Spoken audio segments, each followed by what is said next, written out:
We now have Aparajita Shankar from the Faculty of Medicine at the Medical University of Pleven, whose paper is a retrospective study on the incidence of thyroid disorders among patients with atrial fibrillation. Aparajita Shankar, please go ahead.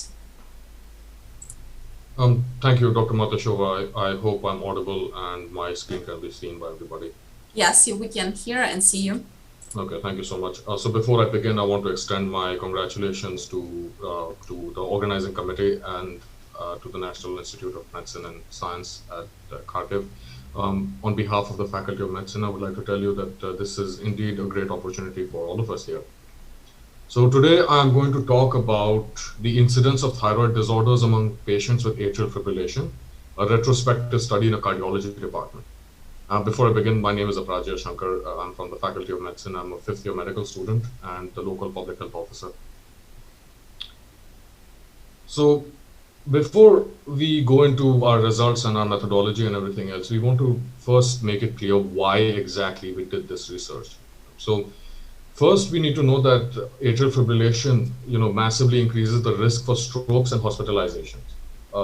In terms of all-cause mortality, atrial fibrillation actually increases all-cause cardiac mortality as well, both in developing and developed countries. Second, in terms of prevalence, the prevalence of atrial fibrillation in itself is increasing in all across the world. According to some studies, there's been a 20% increase in the last 10 years or so of atrial fibrillation. And this incidence, of course, translates even more to the mortality as a sort of chain effect. Third, there's the risk factor question. Data exists on the possible risk factors for atrial fibrillation development, but the causative risk factors are not well understood, and there are a lot of studies that need to be done in order to try to understand it, right?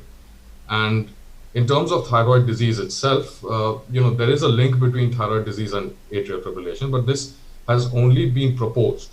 That there is no direct evidence as to whether this is causative or not. And so there is a gap in the research between, that investigates the causal link between thyroid pathology and atrial fibrillation.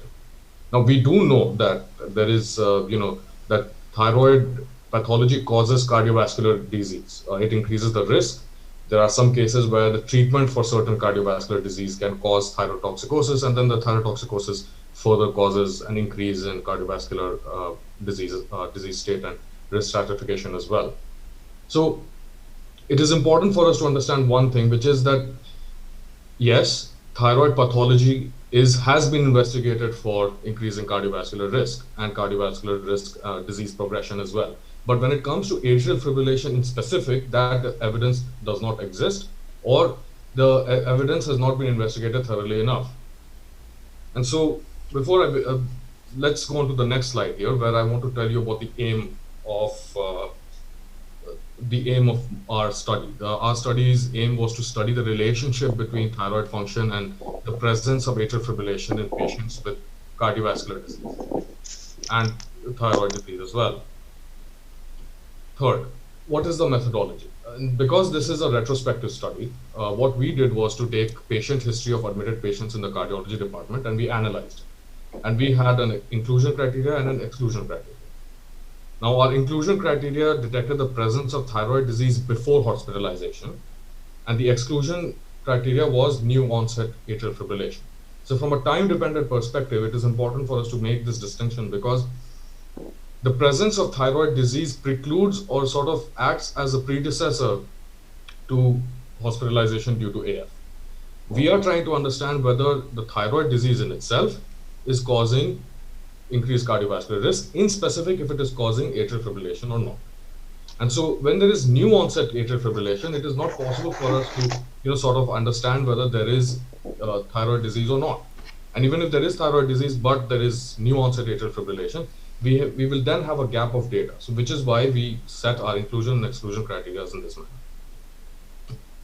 So what was the methodology? Well, now that we continue onwards, we took 164 patients that met our inclusion criteria, of which 55 were male and 109 were female. The median age was 59.5, and the age range roughly was between 53 to 70 years of age. Now, in those patients that we selected and we got, what we found was that hypertension was, 142 patients had hypertension. Ischemic heart disease was present in 93 patients. Type 2 diabetes was in 102, obesity in 54, and there were other arrhythmias in 65 patients. Now, all of these patients had their TSH and LDL levels monitored. So that gave us a treasure trove of data essentially to try to do this retrospective study. So based on thyroid function, we divided the patients into 3 groups. So according to this, we had hypothyroid. The first group was called the hypothyroid group. The second was the euthyroid group, and the third was the hypothyroid group. In the hyperthyroid group, these people were 44.5% of all patients included in the study. The median TSH level was 0.6, and AF incidence was at 61.5. In euthyroidism, the 47.6% of all patients were suffering from euthyroidism. Median TSH level was 1.54, and AF incidence was 25.6. In hypothyroidism, there was 7.9% of all patients. Median TSH level was 8, and the AF incidence was 61.6.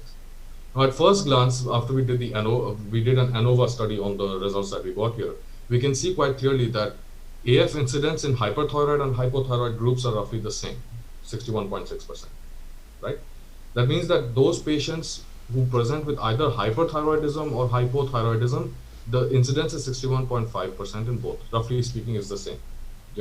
So that means that thyroid pathology, especially when it comes to the status of the level of thyroid, for example, whether it is hyper or hypothyroidism, there is a clear link between whether a patient will have hyperthyroidism and whether they will present with atrial fibrillation.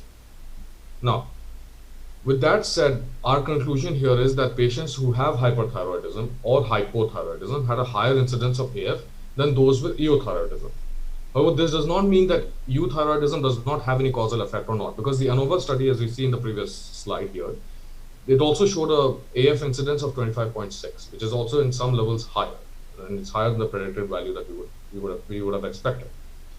Now, there is one limitation to our study. The limitation here is that we need larger studies with more participations and levels of care. So in summary, I would like to say that yes, there is a causal link. There is a link between hypothyroidism and hypothyroidism and atrial fibrillation, but we do need to do more studies, and these studies can vary from large multi-center trials.